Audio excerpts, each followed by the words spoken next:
Hey girlies, I wanted to share my makeup for real. Lately, when I wear like a full face of makeup, and when I say full face, I just mean like full coverage foundation, I don't feel like I need it. I really like my skin. I like, my little spots and just like, but the little unique spots that society tells us that we need to have removed because it ages us, but in reality it's like aging is beautiful. The other day I saw a interview with Holly Berry and she said something that really stuck to me and hit, and she is like, aging is a privilege. I work with a lot of older people, like those are my patients, and when I see these women, they're so beautiful to me.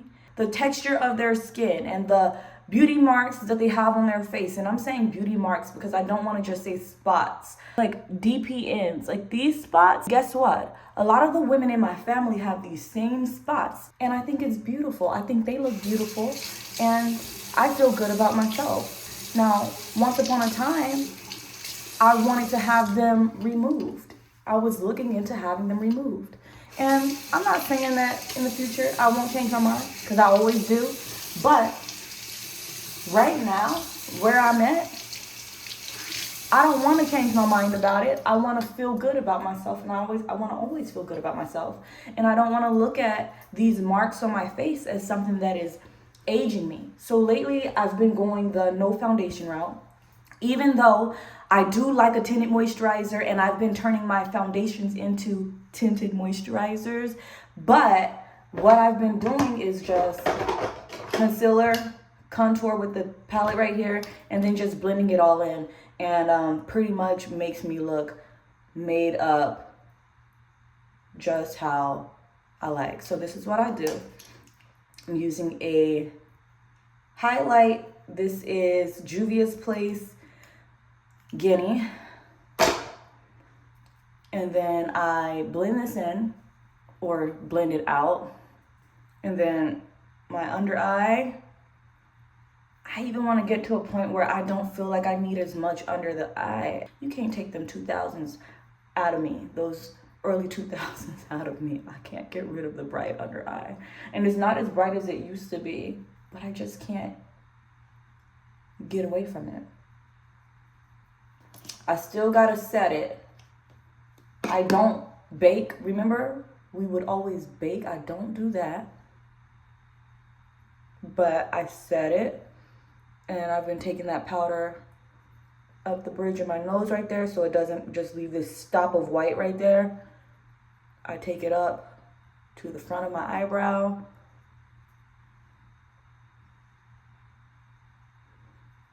I'm just setting, and I start with the under eye area first because that's the spot that wants to crease first. We're gonna need to take care of that straight away.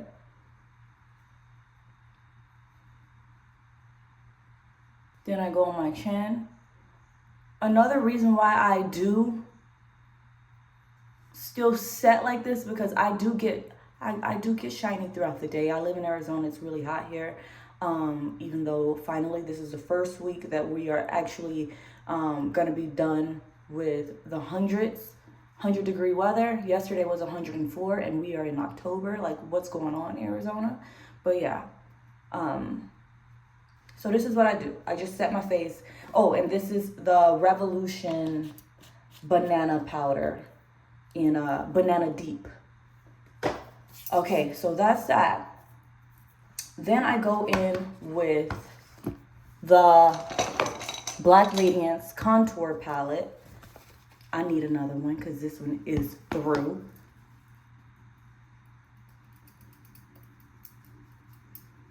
And I'm just contouring, adding some dimension to my face, even though we don't have to do a whole lot because we didn't use foundation to flatten out our face in the first place. And guess what? It might look a little blotchy right now. I'm not sure how it looks on camera. I don't have a viewfinder to look in, but it's gonna all blend out. Wait and see.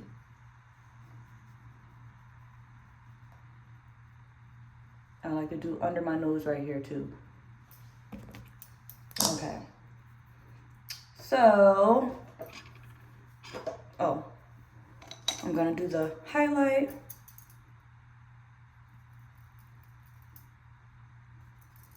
Highlight. Now we're gonna circle, highlight with the remainder, the residuals of the highlight here.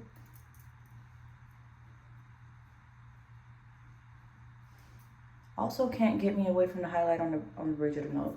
I like to do just a little bit. Just a little bit. Now I'm going to use that marshmallow spray by NYX. Spray a generous amount, and we're just going to blend it all in. And the face is about to be done.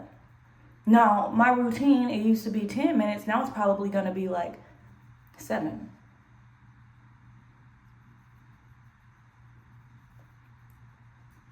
How much time we got on here? Yeah, I've been talking for 8 minutes and I didn't get started with the makeup right away. It's only 8 minutes long. Granted, we still gotta do the eyebrows, mascara, and lips. But the face is done and it's natural, it's not too heavy. Yeah.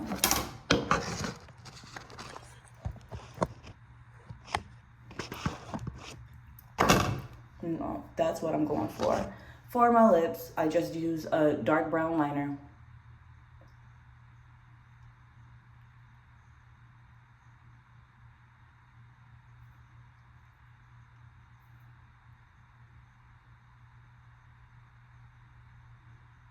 Take it straight across over that Cupid's bow.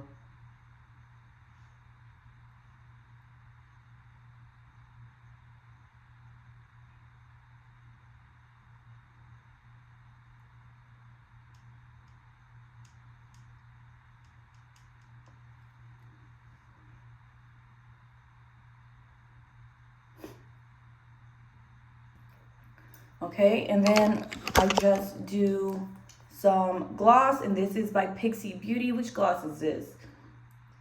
This is their Sheer Rose Gloss. And it's kind of minty. Gives a nice little cooling effect.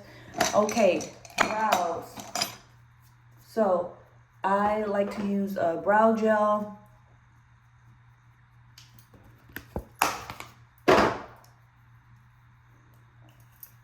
My brows are pretty thick. For those who have asked me for an update on my microbladed brows, my brows, you can no longer see any of the blades from my microblading. For one, it didn't take well. I was not a very good candidate for microblading. I should have done like micro shading. That's what the experts tell me. And so you could only really see the strokes for about a year, or maybe even less than that. They say when you have really oily skin that microblading just is not the thing to do. But regardless, whether you're a candidate or not, I had my microblading done probably like 4 years ago. And I believe that microblading only lasts about, a couple of years. It's not something that's permanent. It's not a tattoo. I am thinking about having something done with my brows so I don't have to do them, because I know how I like my brows. I do my brows the same every single time, and I've been doing my brows the same forever. Like, my brow shape has never really changed. The only thing that has changed about my brows is the fact that I don't do all that highlight under the brows anymore. So, I'm just using the contour powder, the same that I use on my cheeks, and I'm filling my brows in. That's another thing. Pretty much the only color that I use on my face is highlight and contour. Even on my eyes, and it's usually the same. Sometimes it's like a deeper color for my shadow, just to add a little bit more depth to my eyes. But for the most part, I keep it the same. I don't venture out much with my makeup, like, at all. When you keep it the same, you just get used to the routine, and it makes just putting your face on, so much easier in the morning because you're not thinking about colors and what to do. You already know. And it helps you not be a crazy product junkie. Even though I still like to try some of the new stuff. I still like to try new things. But for the most part, I keep things the same. But the things that I change, I like to try out and test out. The setting sprays, love testing out and trying new setting sprays. Love doing that. So yeah, brows are done. Ta-da! Oh yeah, so this is what I do for my eyes. I go in that contour a little bit on the brush, and I just go in the crease. I know it's not perfect because this is a big brush, but this is how it's supposed to be. I like it like this. And look what that does. It's so quick. Just take a little bit of that, right? Along the crease area. Boom. We're good right there.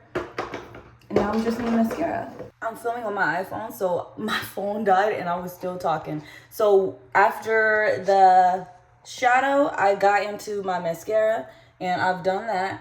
And the mascara that I use is just CoverGirl. I like it. It's not clumpy and it's not a waterproof one, so it's easy to remove when the day is over and you want to make sure your face is clean, free of any type of makeup. Because yeah, I honestly don't care if it's not waterproof. Like, I'm not crying and stuff anyways, right? So like, I don't need waterproof mascara. I just need that mascara to be easy to come off come the end of the day. But when I was putting on my mascara, I was talking about how I am thinking about doing. Okay, I gotta go, you guys. I gotta get this phone call. Until next time, I wish y'all nothing but peace and love. I hope you guys enjoyed and appreciate this real natural beat. Love you. Bye.